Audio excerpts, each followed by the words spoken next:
자신의 아들이 매독에 걸려 죽어가는데도 거울만 치워버린 여자가 있습니다.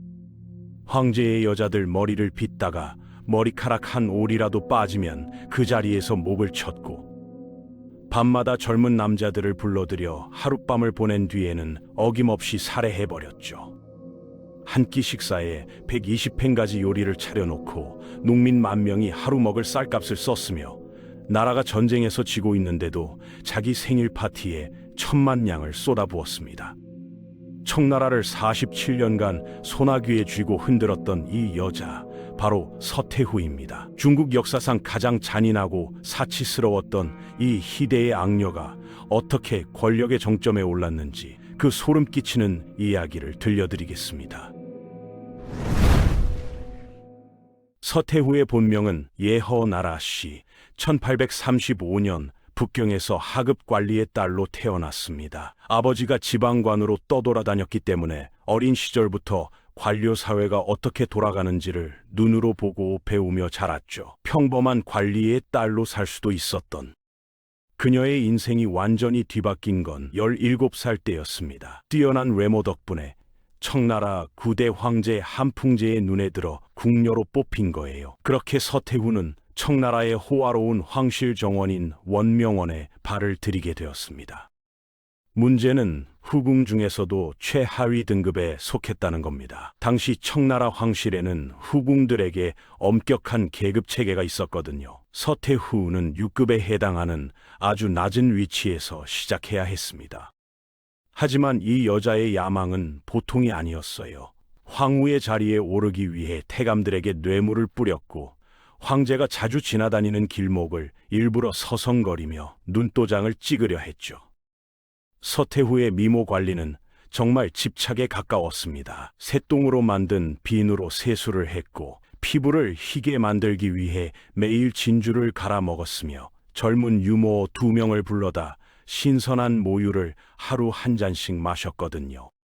이런 노력에도 불구하고 한풍제의 총애를 쉽게 얻지는 못했는데, 그 이유가 좀 특이합니다. 서태후가 국사에 참견하고 조언을 했기 때문이에요. 한풍제는 서태후 면전에 대고 건방지고 교활하다며 대놓고 비난했죠. 당시 청나라 황실에서는 후궁이 정치에 관여하는 것을 엄격히 금지하고 있었기 때문에 서태후의 행동은 오랜 전통을 정면으로 무시하는 것이나 다름없었습니다. 재미있는 건 서태후와 비슷한 시기에 궁에 들어온 또 다른 여인의 이야기입니다. 정이라는 이름의 이 여인은 단 넉 달 만에 6급에서 황후의 자리까지 수직 상승했거든요. 이 황후가 바로 훗날 동태후라고 불리는 인물입니다.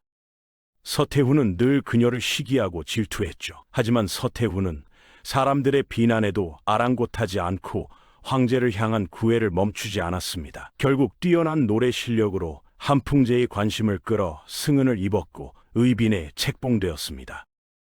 서태후의 인생에서 결정적인 전환점이 된 건 1856년이었습니다. 아들 동치제를 낳은 거예요. 그토록 기다렸던 황자의 탄생에 한풍제는 크게 기뻐하며 서태후를 의귀비로 책봉했고, 서태후는 드디어 황후의 반열에 올랐습니다.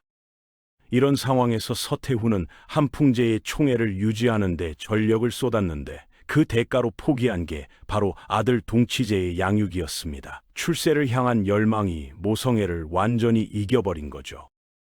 1860년 제2차 아편 전쟁이 터졌을 때 영국군과 프랑스군이 북경을 함락시키자 서태후는 한풍제, 동태후와 함께 열하로 피난을 떠났습니다. 다행히 한풍제의 이복 동생인 공친왕 혁흔이 나서서 영국과 프랑스에 거액의 배상금을 지불하고 북경 조약을 체결해 사태를 수습했죠. 하지만 북경이 다시 러시아에게 점령당하자 한풍제는 화병으로 쓰러져 겨우 31살의 나이로 세상을 떠났습니다. 바로 이 순간부터 서태후의 본격적인 권력 장악이 시작됩니다. 한풍제와 동태후 사이에는 아들이 없었기 때문에 자연스럽게 서태후의 아들인 동치제가 10대 황제로 즉위하게 되었거든요. 문제는 동치제의 나이가 겨우 6살에 불과했다는 겁니다. 서태후는 이걸 빌미로 동태후와 함께 수렴청정을 선언했죠. 당시 정치의 실권을 쥐고 있던 숙순과 재원 등 대신들로 구성된 섭정파가 강하게 반발했습니다. 여기서 서태후의 잔인한 본색이 드러납니다. 눈 하나 깜짝하지 않고 신유정변을 일으켜 자신의 수렴청정을 반대했던 모든 대신들을 숙청해버린 거예요. 서태후는 정적들을 제거하는 데 있어서 피도 눈물도 없었습니다. 서태후의 섭정은 동치제가 성년이 된 1873년에 공식적으로 끝났지만 서태후는 온갖 꼼수를 동원해 국사를 장악하고 수렴청정을 계속 이어나갔습니다. 동치제는 자신을 엄격하게 대하는 생모 서태후보다 권력이 적고 온화한 성품의 동태후를 훨씬 더 따르고 좋아했거든요.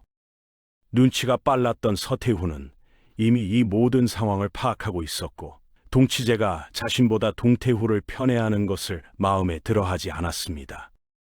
동치제가 15살이 되었을 때 혼인 문제가 불거졌습니다. 동태후와 서태후가 각자 신부감을 추천했는데 동치제는 서태후가 밀었던 여자가 아니라 동태후가 고른 아록특씨를 황후로 맞이했거든요. 서태후의 분노는 하늘을 찔렀습니다. 자신의 말을 따르지 않는 아들에 대한 적개심이 더욱 커져만 갔죠. 결국 화를 참지 못한 서태후는 동치제에게 학업에 방해가 되니 황후의 침실에 가까이 가지 말라고 엄명을 내렸습니다. 여기서 비극이 시작됩니다. 서태후의 철저한 감시 아래 황후를 마음대로 만날 수 없었던 동치제는 환관의 권유로 몰래 홍등가를 드나들기 시작했고 결국 매독에 걸리고 말았거든요. 매독에 감염된 동치제의 온몸에는 붉은 반점이 생겨났습니다. 서태후가 이 상황에서 한 행동이 정말 충격적이에요. 동치제가 자신의 몸 상태를 보고 미쳐버릴 것을 우려해 궁중의 모든 거울을 치워버린 겁니다. 치료가 아니라 은폐를 선택한 거죠. 서태후는 어이들에게 황실의 명예와 채통이 걸린 일이니 함부로 발설하면 목이 달아날 것이라고 협박했습니다. 결국 동치제는 19이라는 젊은 나이에 세상을 떠났는데 충격적인 건 공식적인 사인이 매독이 아니라 천연두로 기록되어 있다는 점이에요. 친아들이 병들어 죽어가는데도 치료보다 황실의 체면을 더 중요시한 서태후의 냉혹함이 드러나는 대목이죠. 동치제가 세상을 떠나자 청나라 조정은 다시 한번 발칵 뒤집어졌습니다. 그나마 다행인 건 동치제의 황후가 임신 중이었다는 거예요. 뱃속의 아이가 아들일 경우 황제로 즉위시킬 수 있었거든요. 하지만 가만히 있을 서태후가 아니었습니다. 군대를 동원해 전통적인 제위 계승 원칙을 완전히 무시해버렸죠. 임신한 황후의 아이가 태어나기도 전에 자신의 여동생, 소생인 조카를 데려와 황제로 세워버린 겁니다. 이 아이가 바로 제11대 황제 광서제입니다. 제위 당시 나이가 겨우 4살에 불과했어요. 동치제가 황제에 올랐을 때와 똑같이 어린 황제라는 핑계로 수렴청정을 이어나가려는 계략이었죠. 광서제는 서태후의 권력 행사를 위한 꼭두각시 황제에 불과했던 겁니다. 명목상으로는 동태후도 함께 섭정에 참여해야 했지만 권력욕이 끝없었던 서태후는 동태후의 간섭을 못마땅하게 여겼습니다. 그러던 1881년 갑자기 동태후의 사망 소식이 들려왔어요. 공식적인 사인은 뇌진탕으로 인한 병사였죠. 하지만 이 죽음 역시 서태후의 계략이었다는 설이 존재합니다. 서태후가 동태후에게 떡을 보냈는데 그 떡에 독이 들어있었다는 거예요. 서태후가 저질러온 만행들을 생각하면 충분히 그러고도 남았겠다 싶죠. 어쨌든 서태후는 눈엣 가시 같았던 동태후의 사망을 기회 삼아 권력을 완전히 독점해버렸습니다. 광서제가 19살이 된 1889년에도 서태후의 지배는 계속되었습니다. 성인이 된 광서제가 마음에 드는 여인을 데려왔지만 서태후는 이를 허락하지 않았어요. 대신 자신의 또 다른 조카인 정분을 황후로 세웠고 심지어 후궁들까지 서태후가 직접 골라주었습니다. 황제의 여자까지 자기 마음대로 정하는 전횡을 부린 거죠. 1895년 청나라는 청일전쟁에서 충격적인 패배를 당합니다. 전쟁 패배의 원인을 전적으로 서태후 탓이라고 단정 지을 수는 없지만 분명 상당한 영향이 있었습니다. 청일전쟁이 한창일 때 서태후가 뭘 하고 있었는지 아세요? 자신의 환갑 생일 파티 준비에만 신경 쓰면서 전쟁은 완전히 나 몰라라 했거든요. 파티 비용으로 들어간 공금이 무려 1,000만 양에 달했습니다. 게다가 자신의 정원인 이화원을 꾸미는 데 집착해서 무려 3,000만 양을 투입했죠. 이런 막대한 낭비는 군비 부족이라는 심각한 문제로 이어졌습니다. 당시 청나라 해군인 북양함대는 규모 면에서 상당했지만 이를 유지하고 강화하는 비용을 제대로 조달하지 못했거든요. 결국 포탄이 부족하다며 화약 대신 엉뚱하게 콩 같은 것을 넣어서 관리비를 줄였고 제대로 된 훈련도 하지 않은 채 전쟁에 나섰습니다. 결과는 당연히 청나라의 대참패였죠. 패전의 대가로 청나라는 2억 량에 달하는 전쟁 배상금을 지불해야 했고 대만을 비롯한 여러 섬을 넘겨주는 불평등 조약인 시모노세키 조약을 체결해야 했습니다. 한편 광서제는 서태후에게 좌지우지되는 자신의 처지를 바꾸기 위해 강유위와 양계초 같은 유신파 세력과 손을 잡았습니다. 그래서 1898년 무술변법을 실시했습니다. 서양의 제도를 본받아 청나라를 근대화하려는 야심찬 개혁이었어요. 하지만 서태후가 가만히 있을 리 없었죠. 서태후는 보수파 대신들과 함께 쿠데타를 일으켰고 변법은 겨우 103일 만에 완전히 진압당하고 말았습니다. 광서제는 폐위되었고 유신파의 핵심 인물들은 모조리 처형당했습니다. 다시 권력을 장악한 서태후는 광서제 대신 다른 후계자를 세우려 했지만 서구 열강이 광서제의 폐위를 반대하고 나섰습니다. 프랑스 의사가 광서제를 진찰한 뒤 황제의 맥박이 정상이며 병에 걸리지 않았다고 공식 발표해버렸거든요. 서태후의 거짓말이 국제적으로 들통난 겁니다. 이에 분노한 서태후는 의화단을 이용해 서양 열강 8나라에 대해 선전포고를 했습니다.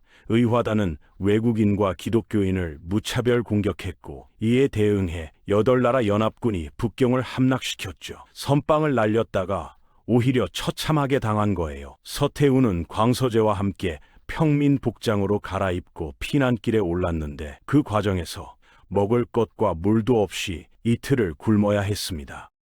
서태후의 사치는 정말 상상을 초월했어요. 식탁을 2개를 차렸는데 한 식탁은 실제로 먹기 위한 것이었고 다른 식탁은 그냥 구경하기 위한 것이었습니다. 한 끼 식사에 각종 산의 진미가 128가지나 올라왔거든요. 이 식사비를 따져보면 은으로 3kg이나 들었습니다.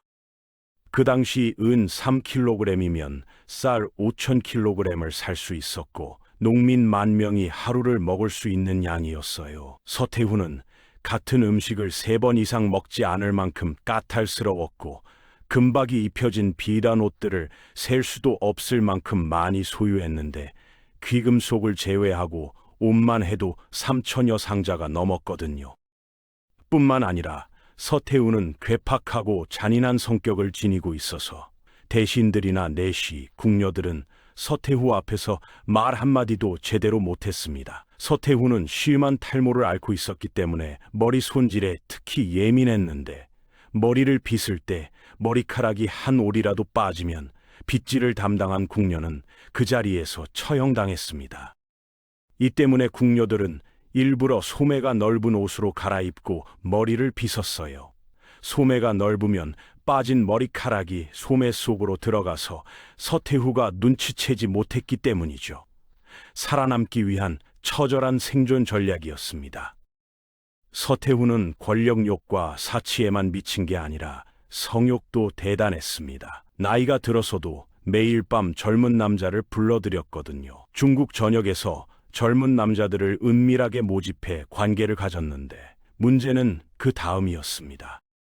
서태후의 은총을 받아 침실로 들어간 남자들은 밤이 끝나면 어김없이 살해당했어요. 관계를 가졌다는 사실을 영원히 비밀로 만들기 위해서였죠. 소문을 들은 남자들은 서태후의 쾌락 도구로 뽑히지 않기 위해 관리들에게 금품을 바쳤을 정도였어요. 결국 1908년 12월 15일 서태후는 74살의 나이로 세상을 떠났습니다. 흥미로운 건 생사의 갈림길에서도 권력을 놓지 않았다는 점이에요. 자신의 삶이 얼마 남지 않았다는 것을 깨달은 서태후는 감금 상태에 있던 광서제를 독살하도록 명령했고 서둘러 자신의 손자뻘인 푸이를 황제로 세웠습니다. 광서제가 사망한 바로 다음 날 서태후도 눈을 감았는데 마지막 유언이 정말 아이러니해요. 자신처럼 여인이 정치에 관여하는 일이 다시는 없도록 하라고 했거든요. 평생 자신이 저질러온 일을 스스로 부정한 셈이죠. 푸이는 겨우 3살의 나이로 황위에 올랐고 청나라의 마지막 황제 선통제로 역사에 남았습니다. 하지만 이미 청나라는 회복 불가능한 상태였고 몇 년 뒤 신의 혁명으로 멸망하고 말았죠. 서태후가 47년간 저질러온 전행과 사치, 그리고 근대화 기회를 번번이 놓친 대가였습니다. 서태후는 분명 중국 역사상 가장 오랜 기간 권력을 휘두른 여성이었지만 동시에 가장 잔인하고 탐욕스러웠던 여성이기도 했습니다. 친아들의 죽음도 은폐하고 정적들은 독살하고 밤마다 남자들을 불러들여 죽이고 나라가 망해가는데도 생일 파티와 정원 꾸미기에 천문학적인 돈을 쏟아부었죠. 역사는 서태후를 중국 최악의 악녀로 기억하고 있습니다. 권력에 눈이 멀어 인간으로서의 도리를 완전히 저버린 한 여자의 이야기, 여기까지입니다.